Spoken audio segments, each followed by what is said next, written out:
Henry Adams once said, "One friend in a lifetime is much. Two are many. Three are hardly possible."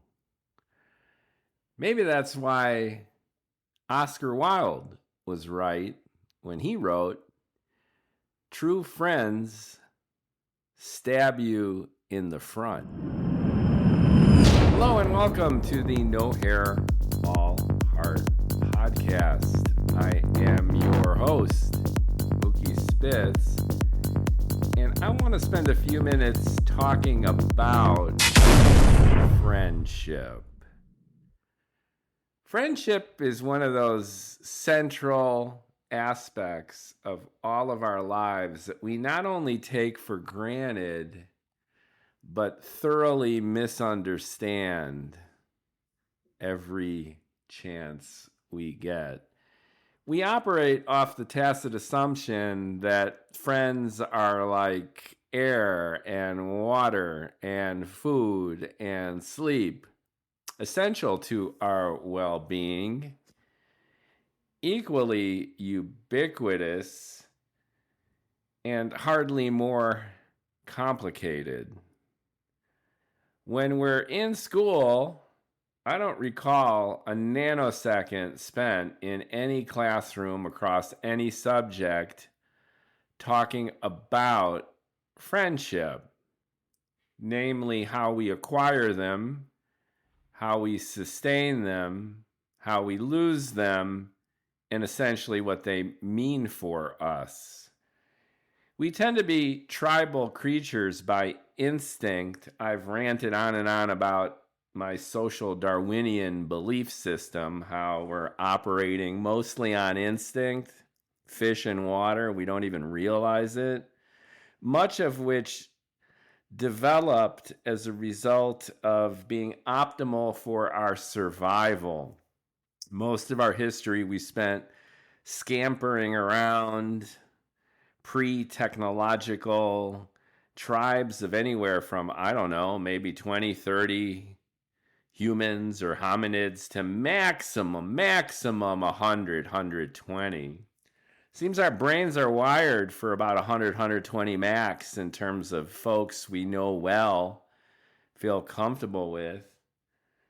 We have evolved into, at least culturally, behaviorally, this idea of the nuclear family, mommy, daddy, siblings, our own home, our own tribe within a tribe within a tribe.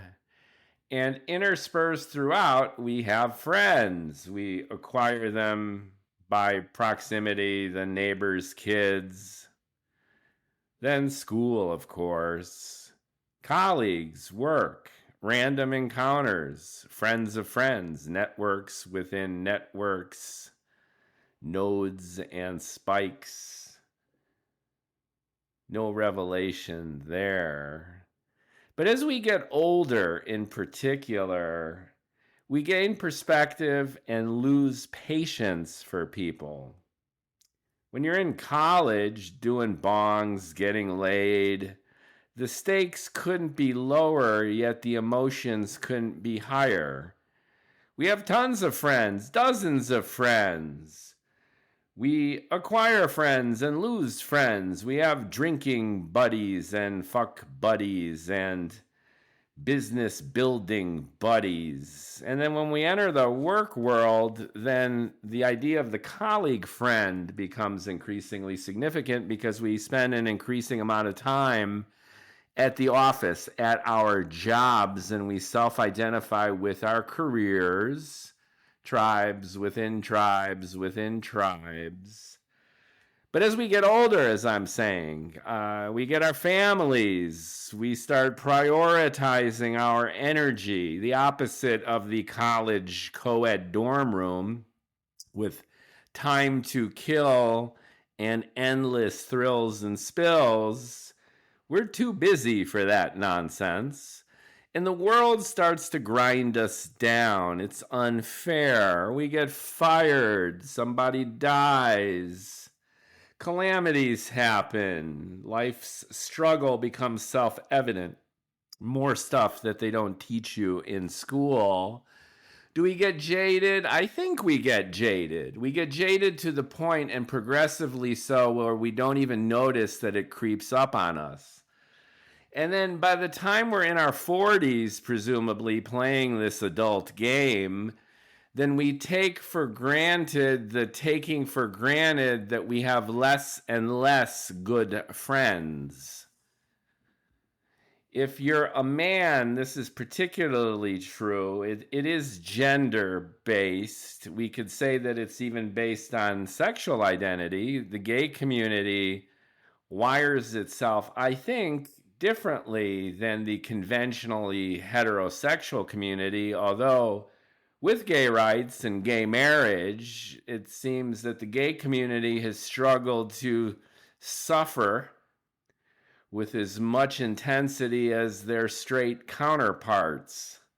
I remember all the jokes in the gay community when folks were saying, why do we want equality?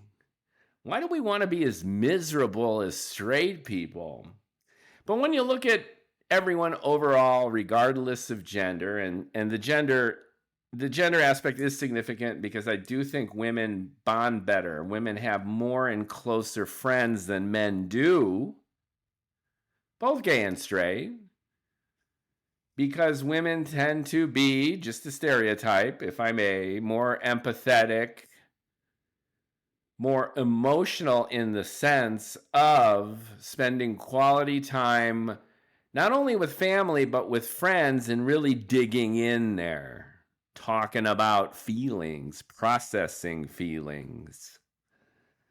The Bud Light commercials offer illuminating counterpoint. Guys just like to scratch their balls and watch the game, throw shit at the TV. And men don't talk much about their feelings or their families. It's almost comical.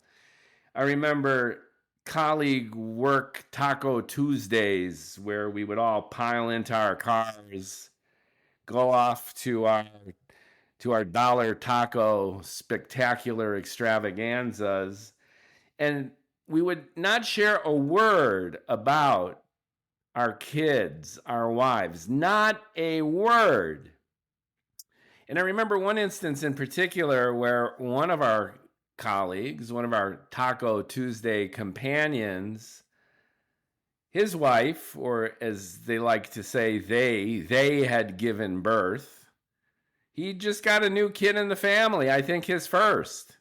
And it was just over the weekend. So over the weekend, his wife bears their first child, a lovely daughter, if memory serves. Tuesday, this guy's back at the office at Taco Tuesday. No one even brings it up. And I remember we were piling back out of our cars, headed back to the office, and I go, "Hey, Steve, by the way, how's the new kid?" And he's like, "Oh, Spitz, yeah, pretty good. Yeah, thanks for asking." And then we all rolled back into the office for the latter half of our day. Contrast that to women who would spend 100% of that lunch talking about the child in any and every capacity. What happened, what they felt, how they felt about how they felt, etc. But I want to transcend gender and even generation for this rant to take a look at friendship in all of its naked truth, whether or not you're diving in deep, because women can be as catty as they can be empathetic. They could be as vicious as they can be concerned and kind, just like men can show a glimmer of nicety and concern. So I want to dispel any kind of notion or get away from the gender wars, the generation wars. I'm obsessed by these. These are the key themes of my new science fiction book. But suffice to say here, I'm trying to get to the heart of friendship. at its core, at its most basic, especially as we get older. And the conclusion that I am making, not so much cognitively, but as is evinced by my friendships, as in their progressive deterioration and loss, and I have to conclude that even at their best, they are base and shallow. And by this, I mean we are so self-absorbed as a society overall, and our very definition of individuality and personhood makes friendships transactional, immediate, and largely empty. And I know that sounds defeatist and super cringy negative. It's like I'm the old fart looking back on his life full of regret or sorrow or doubts about the friendships that I've had or could have had. No, I'm not. It might come across that way, but in all sincerity, I think I'm just being more honest with myself. And to convince you of that, I would ask you to look in the mirror for a second, at least in the abstract, and think about the people closest to you who are not your next of kin. And this could be inclusive of colleague friends, beer drinking friends, sewing circle, baby shower friends, any and all types of friends in your life. And some people have dozens of friends, and some people have one or two close friends. But whether or not you go broad or narrow, whether or not you go shallow or deep, how meaningful are these connections in your life, at least in terms of making a deep and worthwhile connection to the people who are around you? And again, I don't mean to be cynical. I know I sound that way. I'm trying to get at something here. And by highlighting what ostensibly comes across as the negative, the attempt is to highlight the positive, the Pollyanna, the great aspects of true friendship, as opposed to the functional, transactional, shallow, immediate aspects of friendship, which I believe predominate most of these relationships.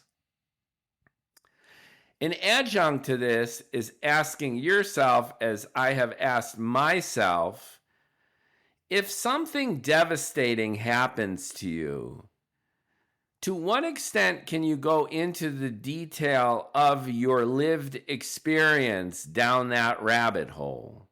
And conversely, if something amazing happens to you, how comfortable are you? And most significantly, how comfortable would your friends be with this celebration of yourself? That's an interesting way of looking at things. We all tacitly assume that when the going gets rough, then the friends get going as far as that outreach goes. And many communities, successful communities, are built on this idea of the extended family.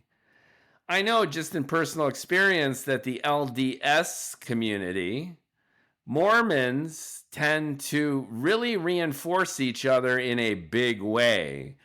There's a death in the family, there's serious illness, there's financial hardship, and there's a line that forms on the driveway with bags of groceries, bags of money if it's necessary, places to live, doctors to see.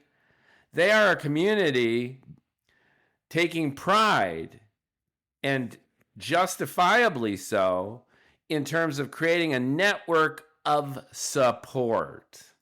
And I'm not here just to extol the Mormon culture. And you can say what you want about Mormons in general. I personally find them kind and giving.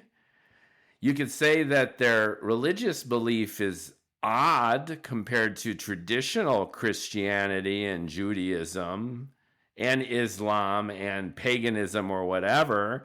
But I'm sitting here thinking that all religions are batshit crazy in terms of their beliefs. I just did a rant on the Jewish New Year. I'm Jewish, and it doesn't make any sense. It goes against common sense.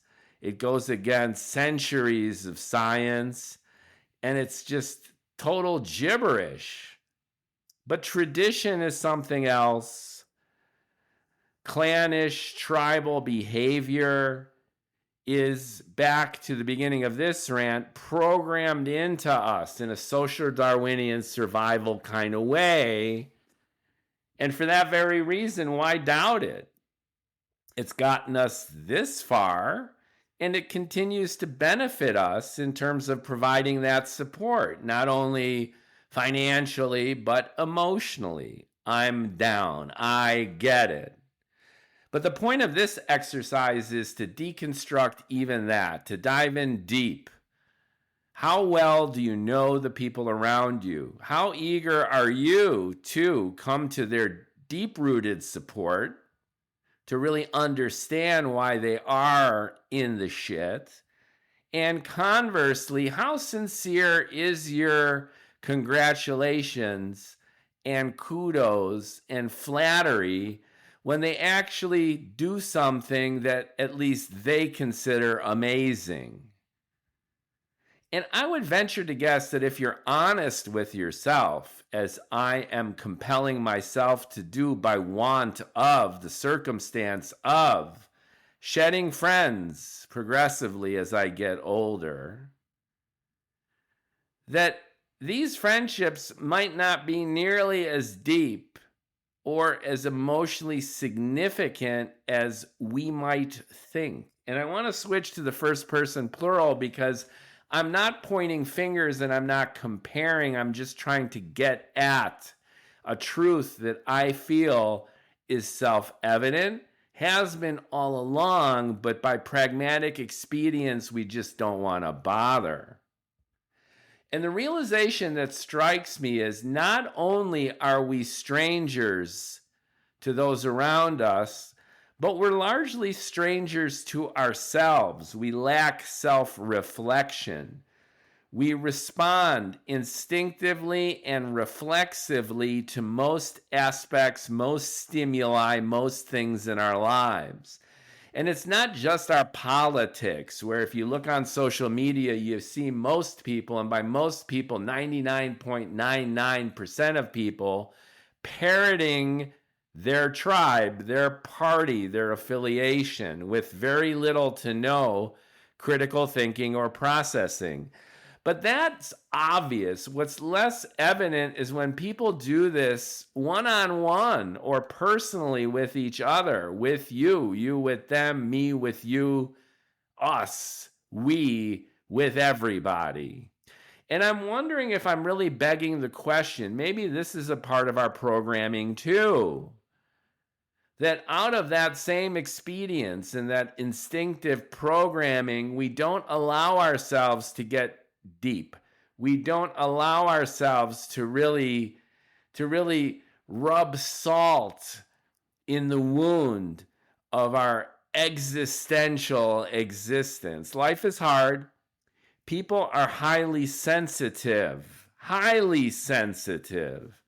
And it's way easier to just skirt the surface and avoid direct confrontation, direct exposure, any kind of genuine vulnerability, because it's painful, it's time-consuming, and the benefit is far from self-evident. The benefit might be completely hidden. So it looks at a screaming net negative. I remember I really got to know a family in New York, and they were a very close-knit family. multiple siblings, older parents, professionals, very successful, multiple homes, winners, hashtag winners in the game of life. And they had a horrible tragedy happen in the family. And it was a privilege and a blessing for me to be there for them, for the person I was dating and her extended family throughout this ordeal. And they went from the best way I can describe them is a John Updike kind of family, what John Updike called the quotidian, where they had their own language. And when they got together for family get-togethers, they had their own cadence, their own sense of humor, and their own boundaries. And all of their conversations when they were together as a family, and they were kind to me, they were inclusive. But here's the thing that I'm getting at. It was by design developed and sustained to the point where it became their lingua franca of avoiding any unpleasantries. So you need things to be a little bit piquant to have them interesting in life. So you can't just be a robot talking about the weather.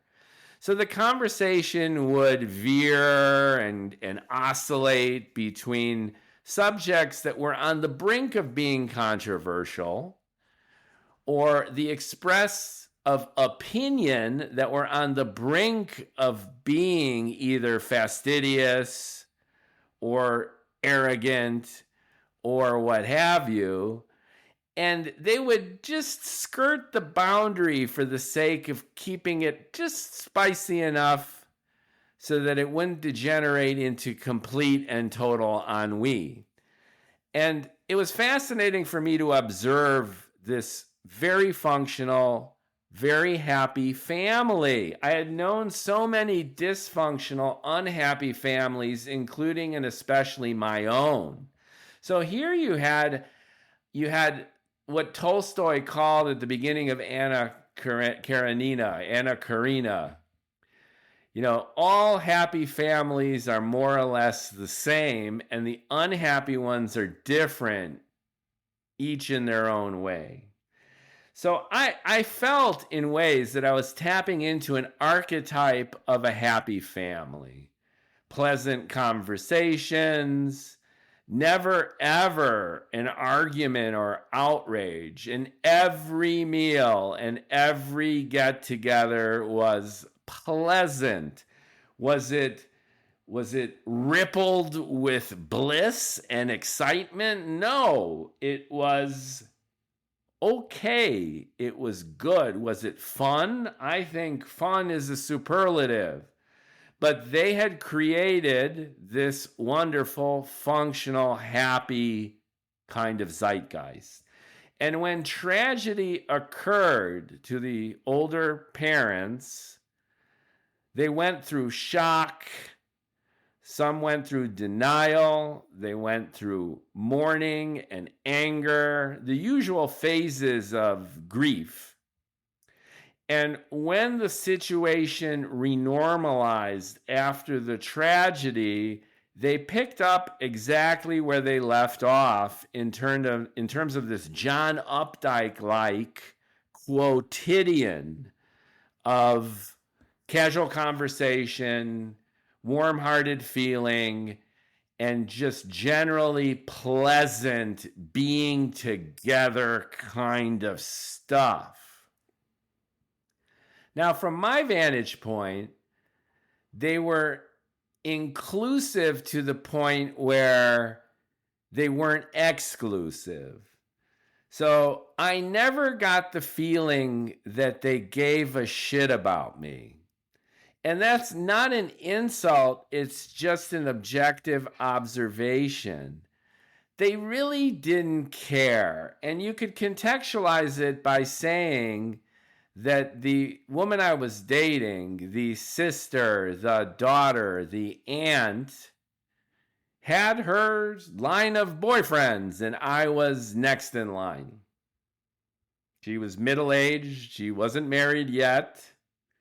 And here I was.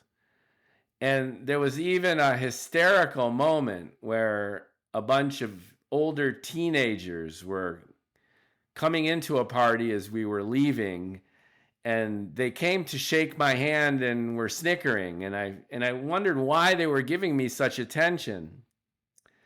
And the answer was that they were in a band and they had written songs for each of her boyfriends, and they were no doubt analyzing me, or at least studying me to write a song about my role in this lineage. And I love that.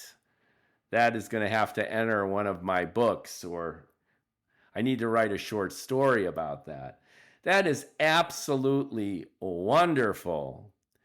But what I'm getting at is the family, the greater family, they didn't really seem to give a shit. They never asked me really what I'm doing. I had dedicated myself to creativity and writing. They were avid readers. They were all part of book clubs. I was in the throes of writing a book, publishing a book, marketing a book. Never once did that subject breach the surface of their everyday conversation. Again, no hard feelings in either direction, but I was clearly an outsider.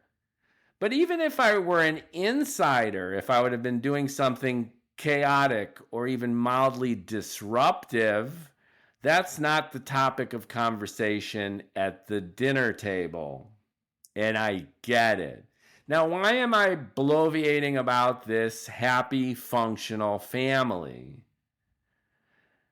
To me, they seem to exemplify a best case scenario, ironically enough, of a friendship, in that the design of the experience isn't so much getting deep or sharing or supporting. It's having a good time.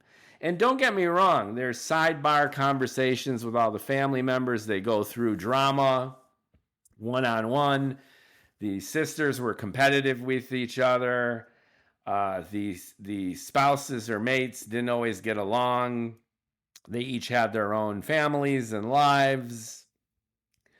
So what I'm getting at, though, is this John Updike quotidian of dinner time with the happy family. And most friendships at their best embody this similar kind of quality, which is you're my beer buddy and we have beers, and then we yell at the television for our favorite sports games. Or we get together in the bar once every month and we catch up on life.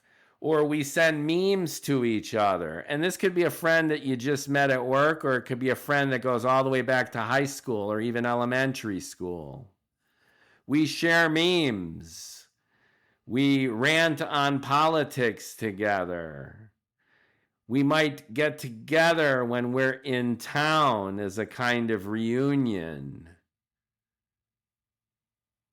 But there's not much else going on. And most significantly, most of our lives are hidden from each other. And this goes for the good and the bad, as I was intimating. People go through hell silently, at least vis-a-vis their friends. And when something great happens, then there's a commensurate level of silence, often from the other end. And we take this for granted. This is how it is. Send 100 emails at your sales job, get 2 responses, one of which is to go fuck yourself.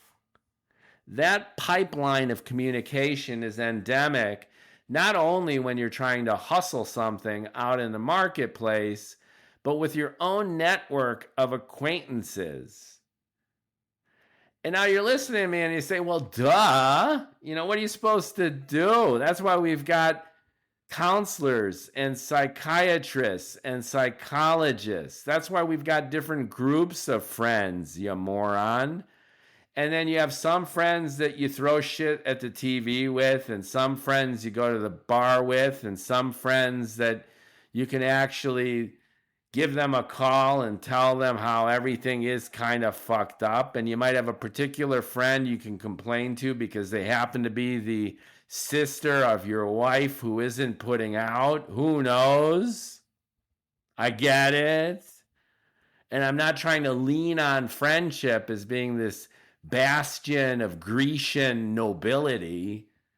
But what I am saying is basically that most friendship and frankly most human relationships are shallow and for the most part bullshit. And again, am I expecting too much? Am I like a 5-year-old wanting everyone to care? No, the point of this rant is as I get older, it's not like I'm shedding friends because I'm impatient or because I'm getting bitter. I'm shedding friends because I'm becoming more of myself by doing more of what I love doing. And frankly, my tolerance for this veneer of bullshit, even if it's a forced kind of pleasantry, is a waste of time. I don't need anyone to do me any favors. If I fuck up, I appreciate your help.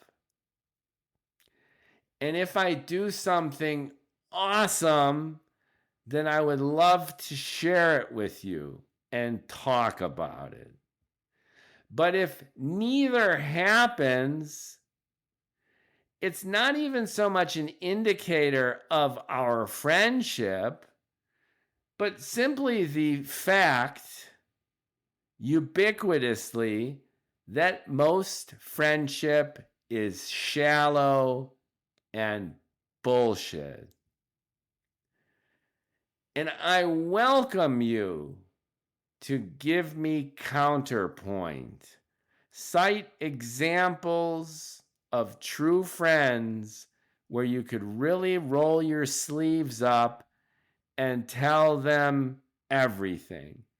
If not everything, then tell them enough so that when you're down, they lift you up, and when you're up, they carry you higher.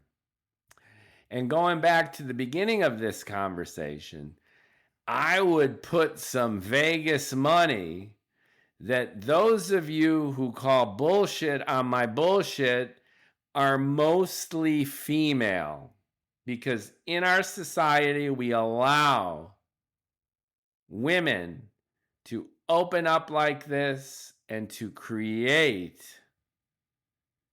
cloisters, communities, networks ripe with support, rife with reinforcement. Men in our society generally are programmed to suck it up. I just read a recent statistic that health problems for men are now getting even worse, worser and worser than women, due largely to the fact that men don't go to the doctor. Men don't like going to the doctor, and this is inclusive of preventative medicine, preventative assessments. And they don't go to the doctor for the same reason that they don't really have any real friends. Because we are programmed to just deal with it. We're programmed to avoid conflicts, at least in this area, avoid our own vulnerability, and just toughen it up and go for it as a real man. Not all of us, but most of us. And the area in our lives where that impacts us the most is in our friendships. What friendships? I'm sitting here ranting in this microphone, and I'm going through a mental tally of my own friendships. And honestly, the only friendships that I've retained from relationships that are months old or years old or decades old that truly have emotionally resonant value are a handful, so to speak, of former lovers. I'm just speaking for myself. We not only shared fluids, but we made a connection. And the connection has been able to sustain itself by want of what was. And maybe at least part of us have the glimmer of a hope of what could be, even though that's completely unrealistic. Hope springs eternal, even if impossible. But that's cool. That's energy. That's a connection. And these folks are still with me, as it were, because when we were together, they actually cared. And here I'd like to segue from friendship into romantic relationships, if I may. Do that same mirror exercise not only with your elementary school pals or your work buddy from last year or your neighbor on the deck or your drinking buddy, but do it with your wife, with your husband, with your lover of 10 years. Do it with the person you share a bed with. Do it with the person you share fluids with, and ask yourself, how deep does it go? What do you really, really know about them? Do you really, really care? Do they really, really care about you? And now I'm starting to sound like the poet Rilke. And that's okay. Because there's a foundation of truth there, inasmuch as there's a foundation of truth, however cynical and dark, in the writing of Schopenhauer, let's say.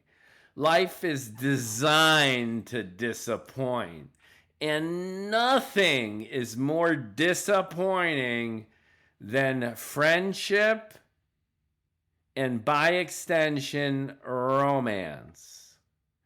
We settle in to ourselves. We settle in to lives and lifestyles. And we choose companions and sometimes a companion. And when we make these decisions, an avalanche of contingent logistical realities cascade into our lives.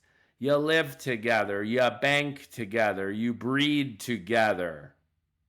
You create a rhythm of life together. And yes, there are ups and downs and hills and valleys and peaks and crests, and it goes on and on and on. And we air quote settle. We settle for the obvious compromises and negotiations that are central to an adult life. Nobody and nothing is perfect.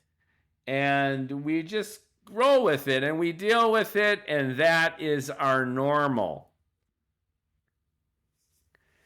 This rant is about shaking that normal and really taking a clean, cold, hard look at it and asking oneself, the rhetorical us, we, what the hell is going on? And does this person even know who the fuck I am? And do they actually give a shit? And by this I mean, and I've ranted about this before and blogged about it, here's a simple and direct test. How much of what your lover or companion does is based on what you like and prefer as opposed to what they like and prefer? Specifically, whose music are you listening to at dinner? How much of your life together revolves around what they like or want or need to do, and what you like and want and need to do? Yes, there's family, and that's shared. And yes, men have their man cave. That's the point, right? Like, I've got my zone where I got my electric guitar and drum set and foosball table and vintage Pac-Man machine from 1981. And I go down there and maybe I'll put in a VHS porn tape. And maybe I'll jerk off on a Sunday afternoon. You got to reclaim that man stuff. But why is there man time as a separate and distinct entity and everything else time? And if I was Rilke and Schopenhauer before, now I'm Jordan fucking Peterson. You see where this is going. I don't really want to go there. But what I'm getting at is what I've experienced and what I see other men and people experiencing, not limited to men, husbands, boyfriends, but people in general, where relationships by their nature are never truly balanced. And never is a harsh word, but I have never not seen it not balanced. Somebody is always making most of the compromises. Most of the time and energy is focused on one, not the other. A 50-50 balance is like a quantum superposition. You'll only get that at the Planck scale. It just doesn't happen. So again, the point of this exercise is, as we get older, with the clock ticking, can I reclaim my independence? Can I do what I want to do? Can I associate myself with people who actually give a shit about me? They help me when I'm down, but arguably even more significantly, they rally when you succeed. And even if they don't know or don't generally appreciate what the fuck you're doing, they celebrate it with you in a manner that's sincere, that's fun, that's encouraging. They give you time. They give you energy. Beat me, bore me, don't ignore me. I'm not here to get your praise. I'm not here to sustain myself off of your goodwill or good opinion. I am here as your friend, as someone where we could collaborate, co-create, and share in our mutual lived experiences. Because otherwise, what's the goddamn point? The clock is ticking. I would rather be doing something else than placate the illusion that we have an air quote good friendship by want of us associating for 1 year, 5 years, 10 years, 20 years, a quarter century. The fuck difference does it make at this point? Whose game are we playing? What is the desired end state? And guess what? We're all gonna die. Dead.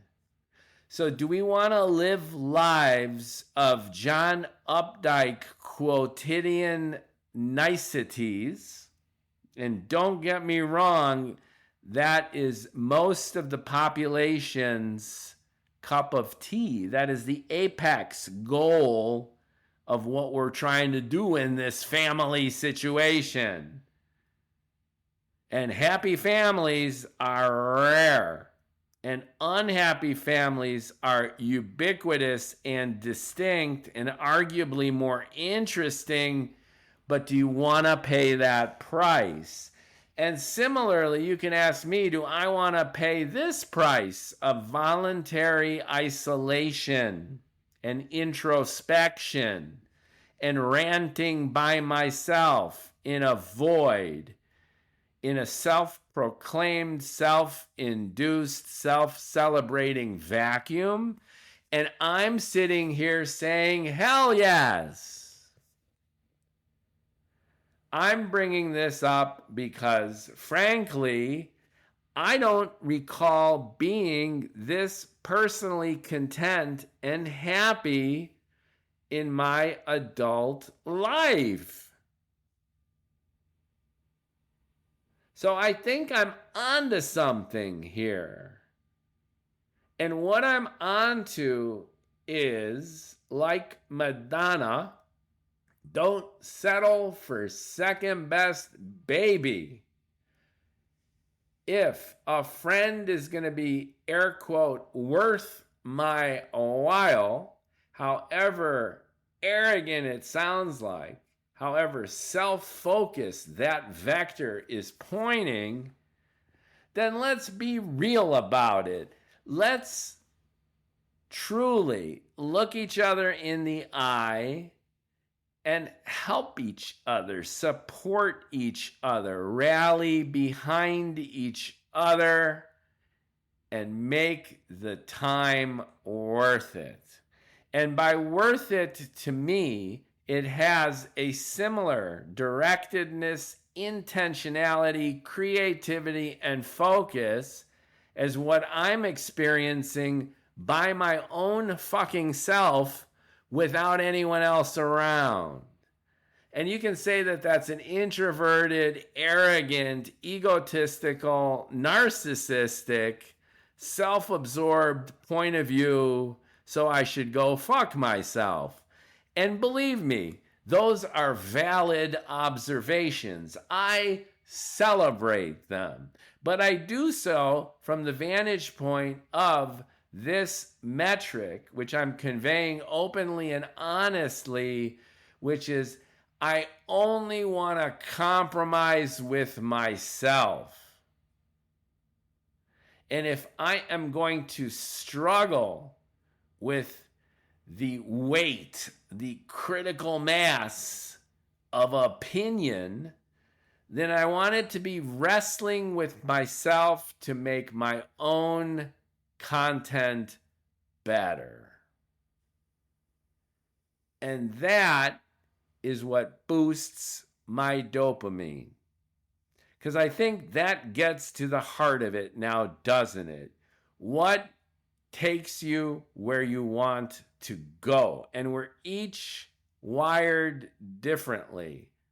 So whether you are trolling on X to get that chemical injection in your fucking head, or whether you are John Updiking within the milquetoast quotidian of New York's Upper West Side, then God bless ya. Go for it. But that's what I mean by the mirror. Look at yourself in the mirror. Let's look at ourselves in the mirror and self-evaluate and self-appraise based on that metric alone. The benchmark is the life you've lived, the life you're living, and the life you want to live, stripped away of any kind of bias having to do with appeasing what other people expect from you. Now, you might be an innately extroverted personality in that the expectation of others is how you view yourself. And again, God bless you. Rock on and go for it. But even in the most extroverted case, at the end of the day, you're gonna die alone. And at that moment, if you have the luxury, before the lights go out, of shining some of that remaining light on the life you've lived and hopefully loved, can you answer yourself with the belief that you did what you wanted to do, that you did it well, and that you did it to satisfaction? Because however you slice and dice this, our society is broken. Most of us struggle throughout most of the day.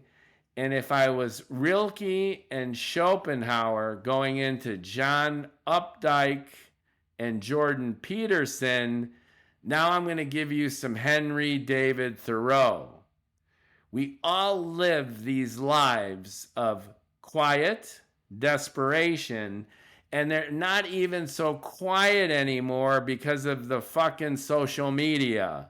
But the desperation is there.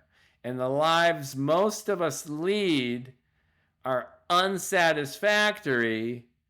And I'm insisting with the evidence before my own senses that a root cause of that is the irrational expectation for fulfillment that we place on friendship and even family. So in lieu of that, what do you got? Am I and people like me headed for the oblivion of isolation and being forgotten? I don't know. All I'm insisting is that I found my ticket to ride in terms of doing what I want to do and no longer having the indulgence and frankly the weakness of making endless compromises due to the false vision of how society has defined friendship to me. I don't buy it. I call bullshit on it. I don't have the time, wherewithal, inclination, or patience for the quotidian. It doesn't take me there. And like someone who got whacked last week, prove me wrong. Find your own happiness. But what I bet is that the journey to that happiness and its acknowledgement and understanding and celebration are contingent on slicing and dicing the very foundation of what we consider our most important relationships. And for the most part, they suck. And saying that and processing that and adjusting my life to that shallowness and pettiness is my happy ticket to ride. Like, comment, share. Prove me wrong with your own demonstration of the good life.